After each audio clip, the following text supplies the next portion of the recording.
Hello, my name is Helen Ward. I'm the president of Kids First Parent Association of Canada, and this presentation is about data mining in BC and across Canada that takes place through our schools and elsewhere. There's a PowerPoint presentation, and all the URLs from the slides are in the slides, so you can track down the evidence for yourself if you'd like. Okay, let's get going here. Share the screen.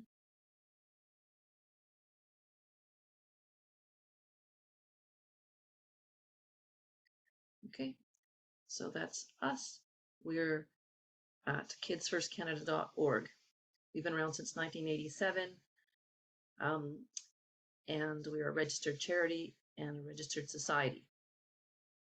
Our primary concerns have been actually daycare to get funding for families rather than for spaces. So fund the child, fund families, don't fund spaces and systems.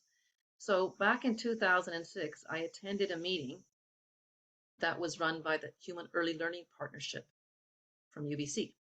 And at this meeting, there were some documents that we could take home, and I picked up one document and read it later and was shocked to find what I read. So this meeting is an urgent report, data mining all BC residents and others in Canada from preconception. So we're saying kick Big Brother out of school. And it's February 2024. So one of the documents I picked up back in 2006 was this thing from the Human Early Learning Partnership that talked about um, collecting data and collecting legal agreements to link person-specific databases. And December 2003, approval was received to facilitate crosswalks consisting of a legal agreement and subsequent linkage of BCLHD and education data. And the signatures were given. And what does this data include? It includes linking socioeconomic census data as well as internal and community-based databases. And it will be population-based, person-specific, longitudinal database, including education, health, and school readiness, in addition to socioeconomic census data from preconception to young adulthood. Well, it's beyond young adulthood. And that's what I read, and I was shocked. This was Big Brother come to my province. And this was at a daycare event. I couldn't figure this out. But here we go. And related to this, in 2005, the Vice President of the Royal Bank of Canada, Charles Coffey, gave a speech. And the speech is called Early Childhood Development is a Business Imperative. And it's being recognized as an industry worthy of investment and important to economic growth.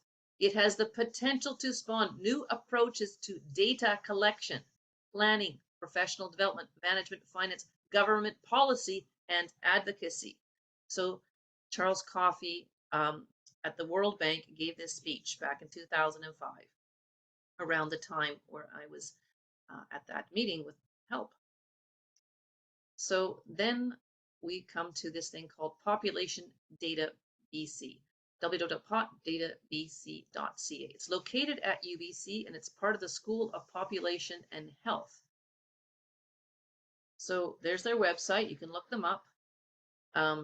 So they started out in 1996, linking data then. And then today, there we are today, Population Data BC aims to become the world's most comprehensive data resource on factors that influence human health, well-being, and development. So the world's most comprehensive data bank right here in BC. Did you know about this? So you go to their website, talk about data access for over 25 years. They've been at this, and the data sets they link include back to 1985. It's longitudinal, person-specific, de-identified data on whom? On BC's 5.4 million residents. So every person in BC has all their data here and all linked. And it's Their partners include the federal and provincial governments.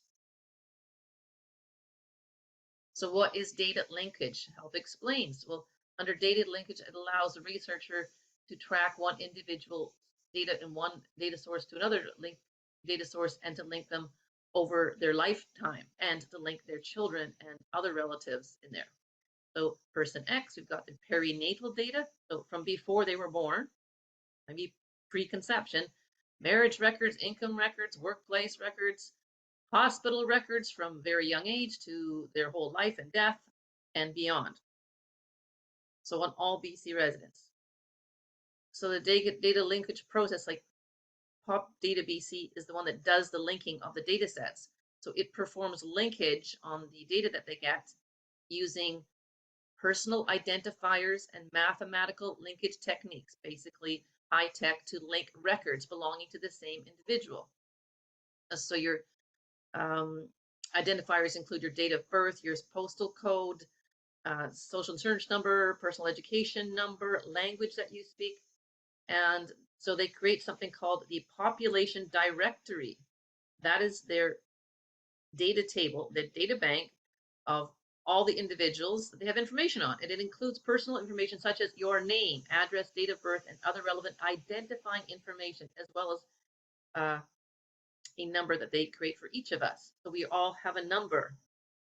So it does include your name, though they might take the name off for certain purposes, your medical information, etc.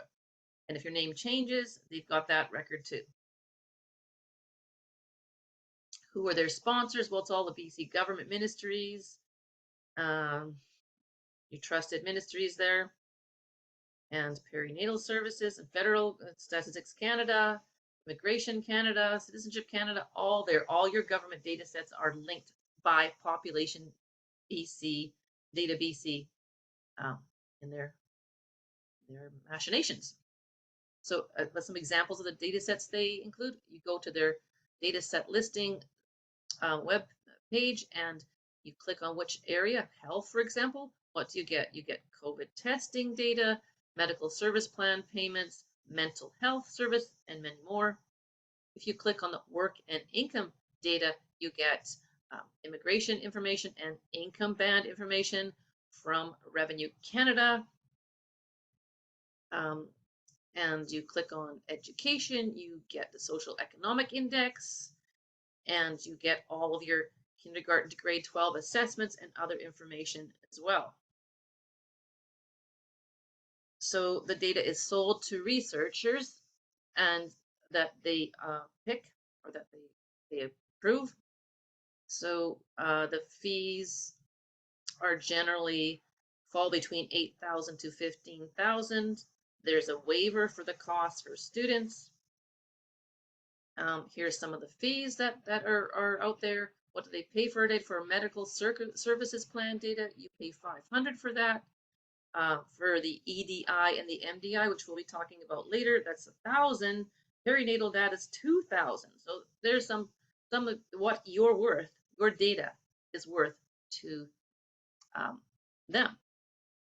If you need other data, pan-Canadian data, they've got other sources there that you can connect to, the Health Data Research Network of Canada, but it's only BC where all this data is linked by Pop Data BC. They are unique in the country and unique in the world. So who funds Pop Data BC and how are they governed? Well, would you guess it's you? All these BC agencies fund it, and ministries, your education ministry, your health ministry, all these ministries that we trust so much, and other federal institutions as well. So we're funding it.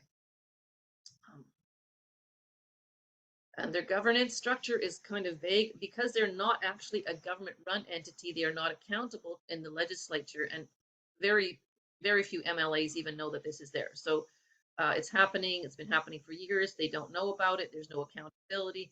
There's a kind of nebulous advisory board and a director, but there's no real accountability and no transparency to the public or to the elected officials. There's their advisory board members. You can look them up. You can give them a call, maybe give them a piece of your mind, respectfully, of course, since they respect you so much too. So Now we're going to talk about UBC's Human Early Learning Partnership. That's HELP, H-E-L-P, HELP for short. And their projects, which include the EDI, MDI, YDI, CHEQ, and TDI. Those are all their research, data monitoring, data gathering devices, projects.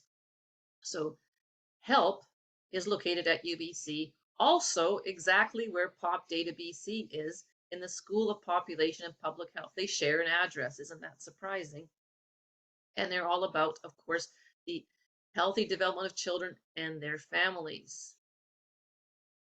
So HELP works closely with partner organization Population Data BC to maintain the privacy of these linked data sets. Well, that's for us to judge, I think. And population data, again, is the world's largest collection, one of the world's largest collections of data. A mega data bank right here at UBC, and we didn't even know it. The EDI, Early Development Instrument Research Project, which is done in kindergarten, is started in 1998, and it's now done in every province and territory except Nunavut, and in other parts of the world, but not so much. Basically, Australia has gone pretty much to town with it too. There we go. And back to the Population Data BC website. If you click on their data sets for social categories, you get the middle years development. You also get the EDI, the early years development instrument, you get immigration data, etc. So all the EDI, MDI, and other data is also linked by Pop Data BC. So HELP runs something called a monitoring system, and there's all these different research projects or data gathering projects that they have that I've just mentioned. So it is the Child Development Monitoring System. And it collects data on kids from age 18 months to 18 years of age. There's these 5 different surveys that they do, research projects, gathering the data. We're going to look mostly at the EDI and the MDI. So the EDI is data collection. 330,000 kindergarten children BC so far, and a world-class data set, not available in most other provinces or countries. So there we go. We didn't sign up for this. The Middle Years Development Instrument, the MDI, that is for children in grades 4 through 8. So grades 4, 5, 6, 7, and 8, they collect their research, their data there, and over 200,000 children so far in BC or across Canada. Most comprehensive data for children this age group in Canada. So back to the EDI, the kindergarten one. It's done in February. That's why this is urgent now. In February, and we're currently on what they started back in 2001 or 2004. And how is it done? School districts provide help with an electronic list of kindergarten students attending that year, along with some associated demographic data, date of birth, gender, yes, their personal education number, and their postal code, and their name. So the school districts are betraying our trust. Your teachers, your principals, your school district, and your Ministry of Education is betraying your trust, handing out your data to this research body before you even know it. And then in February, the teachers, the kindergarten teachers, do the EDI.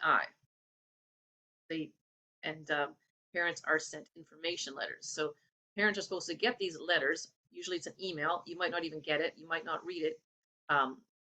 Supposed to get that in December, and then your letter of information, and then in February it's completed. With the MDI, which for the children in grades 4 to 8, that's done January to February, but I believe it's also done continuing up to even June. So get on this. And the students themselves provide their data. They're given a tablet in the classroom and asked to fill this in. It's supposed to be optional, but children have told me they are told that the teacher tells them they must do it, and they feel compelled to do it by the peer pressure and the teacher's pressure. There's another thing called the Toddler Development Instrument that they have. That's to be done by parents or caregivers, and for little toddlers. And there's the Childhood Experience Questionnaire, check, which is also done through the school district. So 1/3 of BC school districts have participated. Yeah, and the goal is to have all school districts across BC by 2024. That's now. So getting the little kids data and the check timetable. So the school districts again are involved, and the kindergarten families are invited to participate. And it's parents or caregivers that are asked to fill it in. So it might be your babysitter, your daycare person that's filling it in on your behalf, um, but it's not a teacher. So back to the EDI. So this teachers are paid for this. They get time off. Substitutes are hired. This is a very expensive endeavor. It takes 1 or 2 days to do all this filling in these long questionnaires. The questionnaire is over 30 pages long, and they'll be paid for their time or get time off. MDI questionnaire that's done online by the students themselves, administered by the teacher or by the principal. And there's this thing called the Youth Development Instrument. Oh, if we weren't done yet. This is for grade 11, ages 16 to 17. Now, parents don't receive any information about this, supposing they got any about the other ones. And they're going to do it themselves in school. Now it says that 22 school districts and 5 independent schools so far have participated in the Youth Development Instrument. Those are the ones. I'm in Burnaby. I see Burnaby's there, West Van, Sea to Sky, Niska, New Westminster, Chilliwack, Abbotsford, a whole bunch of there. Yeah, and that's run more by SFU's branch of the health project. It says they've got a 14,000, nearly 15,000 young people in 28 school districts and 28 independent schools in 2023. Yeah, and we know our young people are doing very well thanks to all this research. They have a video you can log, a little propaganda video. There's the school districts involved.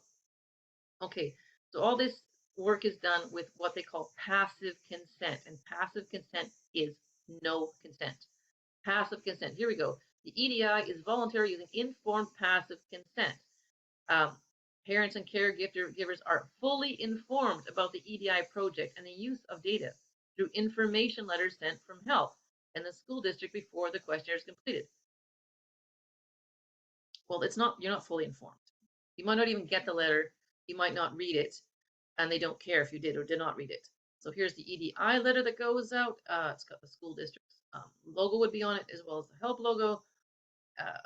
It's a passive consent letter, it says, and it's they're going to have your child's name, personal education number, date of birth, gender, postal code, Métis or Aboriginal or Indigenous ancestry, and they tell you that your child's data may be linked with other data. It's not maybe linked; it is for sure linked. They've already linked it to the child's data, to your data, to everybody's data.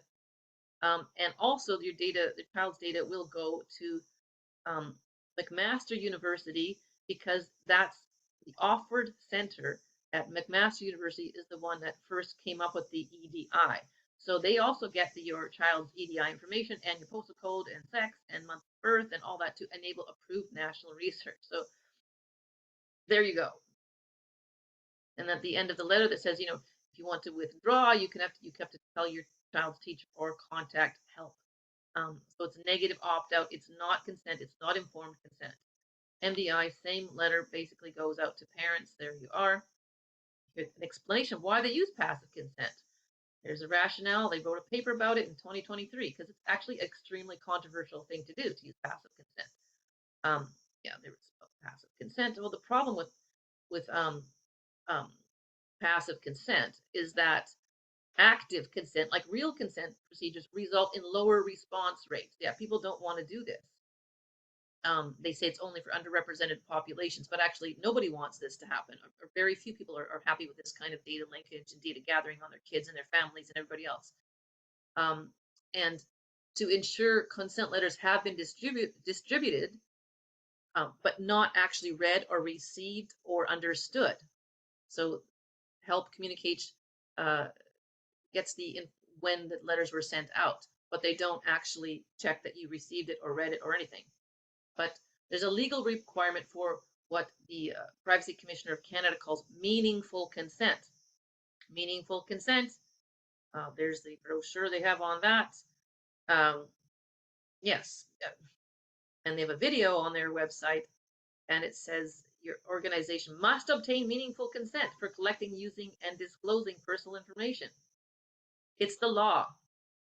We don't even know what this information is being used for because it's being gathered and used for all time whenever some researcher has a project and Pop Data BC approves it. So a little closer look at the Early Development Index, the EDI questionnaire that the kindergarten children's teachers fill in. There's the questionnaire. It's online. They do it online. The teachers are given tablets. There's some basic data that they've got about the child's date of birth and their sex and their gender identity and their postal code. Now, these are the key linking things that link it to other data. More demographic data, ESL, indigenous, what type of indigenous, more demographic data, very focused on language because the language you speak can be help to connect to census data and other data. Physical well-being. Is a child late? Is a child hungry? Is a little underdressed for school activities? Can the child communicate well in English? Well, a lot of the kids in BC are English is their second language, so their abilities, less, especially in kindergarten, and that means that they're going to score lower on this and be counted as vulnerable and therefore needing services like daycare and all-day kindergarten, which of course don't actually fix that problem. Cognitive abilities. Can the kid write simple sentences? Well, in kindergarten, I couldn't read or write at all, and that was just fine, but now it's not. The rate, these are very subjective questions, rate the child's overall social emotional development. Good, very good, whatever, I don't know. More emotional questions about the child. Did they kick? Did they bite? Did they get fights? Does a child have temper tantrums? Is a child impulsive and acts without thinking? We're talking about kindergarten kids, and they are impulsive and they act without thinking. That's normal for kindergarten age.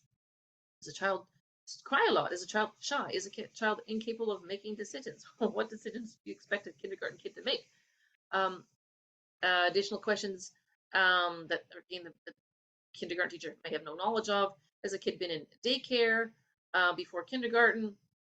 And has a child gone to religion classes, so they're tracking your religious participation, or attended a Strong Start program? Now, the Strong Start programs are under the Ministry of Education.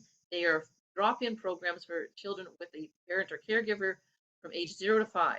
Now, Strong Start, you have to have your personal education number to attend those. So they collect your data as soon as you register your kid to attend this drop-in program in a school.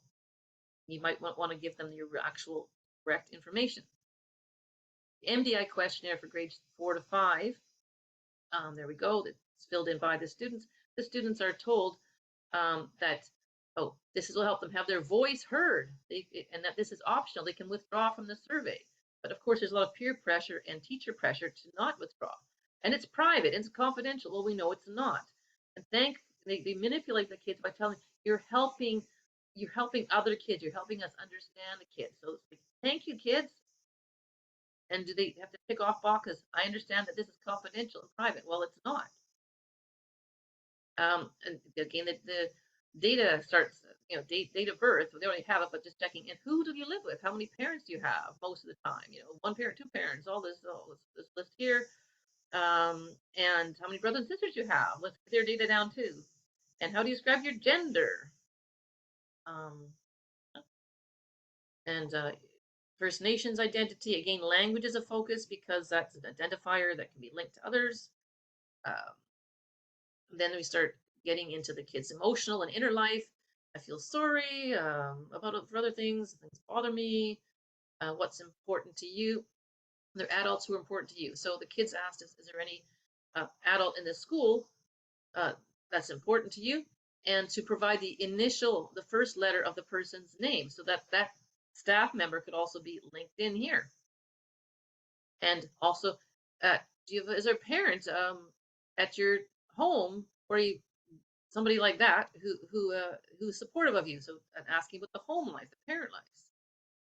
uh, and also, how do you get to school? Do you drive or whatever? So they're tracking your use of cars and fossil fuels and public transit. Um, and, who do you talk to when you're sad? They even mention parent here of a huge list of people. They actually do include parent in one little section. And out of school time, they want to track what you do after school, how often you do it, how many hours you spend doing these things, and how, yeah, do you go to religious, spiritual, or faith-based activities? That's tracked there too. Um, in a normal week, how many hours do you spend watching TV or playing computer games or hanging out? It's all there, track, track, track. Are you concerned about following environmental issues like global warming or deforestation or species and garbage and stuff like that? So they're tracking your child's nascent political beliefs and all that. And at the end of the survey, if the child wants help for any of these difficult issues, they can opt to talk to a teacher or principal or not. And in the grade 6, 7, and 8 questionnaire, it's pretty much the same, but they also ask questions about your ethnic and racial background to get that thing down. Again, that also would track to census, to Canada census data and other kinds of data sets and immigration data. There you go. So who are these people? Who's some of the help staff? These are the EDI contacts. There's a very large staff, but these are some of the EDI contacts. Maybe give these people a call. There's their numbers. Just tell them some of your concerns. Tell them to get out of your life.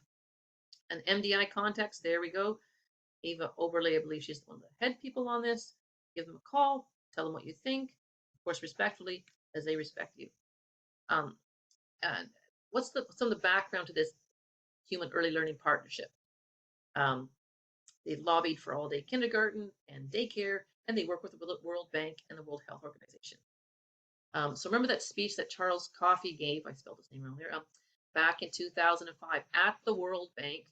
He said that early childhood development is an industry and that it has the potential to spawn new approaches to data collection, government policy, and advocacy. Basically, that's what POP Data BC and HELP have done. They've advanced the World Bank's agenda here. Clyde Hertzman, Dr. Clyde Hertzman, is the one who founded both HELP, Human Early Learning Partnership, and POP Data BC. He envisioned a unique child development monitoring system that follows population children. So we can equity from the start. Well, we know, so here, why it matters, why early years matter. So we can maybe improve things for kids. So they don't really promise that.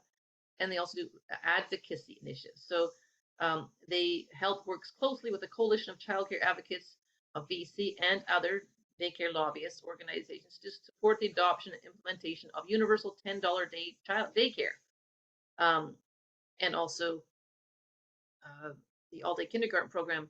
So that the current $10 day push for daycare federally, it would not have happened without HELP and their crappy research, and the all-day kindergarten that was put into BC and across the Canada was all based on Clyde Hertzman's initiatives and Human Early Learning Partnerships work and the EDI. So are kids' outcomes better with this help? We see worsening outcomes for child well-being in all areas. That's well known right now. It's a tragedy. HELP is a leading lobby, as I said, for $10 day daycare and all-day kindergarten, and for full-time labor force attachment for all parents. Because if you're a banker, you like it when all parents are struggling with jobs on low wages, subsidized by government daycare. And HELP does not provide support for breastfeeding, parent-child attachment, or reducing screen time, though you won't find that information in their lobbying. So in sometime in 2005, the World Health Organization Commission on Social Determinants of Health made HELP the global knowledge hub for early childhood development. So HELP is connected to the World Health Organization, WHO, and they also connected with the UN to be a primary or interpreter of the UN Convention on the Rights of the Child, rights of the child not to have their data stolen, maybe, and all that sort of thing. So they're all of the child rights issues too. And there's how the EDI started in Revelstoke, in BC, in Revelstoke, where they started a school readiness uh, project there. So, who is Clyde Hertzman? Well, he passed away in 2013 in London on a friend's couch, apparently. Um, he had a long background with the World Bank before he came to back to BC to do the EDI and establish HELP and POP Data BC. The fact that he's with the World Bank is never mentioned on any of his bios, his CV, or his many obituaries. So he worked for the World Bank for many years. That's probably why he has such a clout. So I just want to go through. Here's some of the information that he did for the documents he did for the. He worked on basically wasn't a child specialist at all. He worked on um, pollution issues in Eastern Europe for a number of countries. So there's many documents that he wrote for the World Bank. So he's definitely a World Banker. Remember, Charles Coffey was speaking at the World Bank when he made that speech. There again, World Bank. There's Clyde Hertzman. World Bank. There's Clyde Hertzman, authoring um, documents and reports for the World Bank for many years before he became the head of HELP and the founder of POP Data BC. So who funds the Human Early Learning Partnership? Again, it's us, the various BC ministries, education and daycare, and child and family development, and mental health, addictions and health, and the research body. And that's a federal body. So we're funding our own data mining. So what should we do about this? It's February, so this is a very hot issue right now, but continue even if it's after February. Parents, students, teachers, or anyone can make a formal complaint to school principal and the school district superintendent in order to make a formal complaint to the BC Office of Information and Privacy Commissioner. Now, it's possible that you could go right to the Office of the Information Privacy Commissioner with your complaint. And I would suggest that you work together with others to make your complaint. The complaint is against the Ministry of Education, the school district, and your own school. If it's a private school, against a private school, and the Ministry of Education is the one who's allowed this, against Ministry of Health and all the other ministries that fund it, and against HELP itself and UBC. Pick which one you want. There's how to make a complaint to the Privacy Commissioner. They recommend that you go first to the body that's at the problem. And what to include in your complaint. You need to mention that it's not just HELP, it's POP data, so everybody's data, not just parents and students, but everybody's data, that they're collecting your data without your consent, and they're collecting it and linking it and selling our data without any consent or even knowledge about it. And that passive consent is not consent. And that the HELP's parent letters and student information is misleading and incomplete. The students are in a coercive environment in school where they can't really make a free consent anyway. And there's no checking to see if parents even got or read the letter, the information letter from HELP. And the letter does not even mention the POP Data BC, let alone the full extent of the data linkage. And maybe you did not get the letter or the email. And that the purpose of school is not behavioral research. Our children are not guinea pigs or data mining subjects of all BC residents. So that's some of the content you might put in your letter. And that there's been a huge violation of our trust in the school system, in the medical system, in the government, and in our individual teachers who've done this to us and done it to our children and continue to do it unless we stop it. So you can email your child's teacher and principal and tell them to refuse participation in these things and to exclude your own child. Contact your MLAs and MPs. Demand that POP Data BC be defunded and that all data held be destroyed. Demand that helps monitoring systems be defunded and all data destroyed.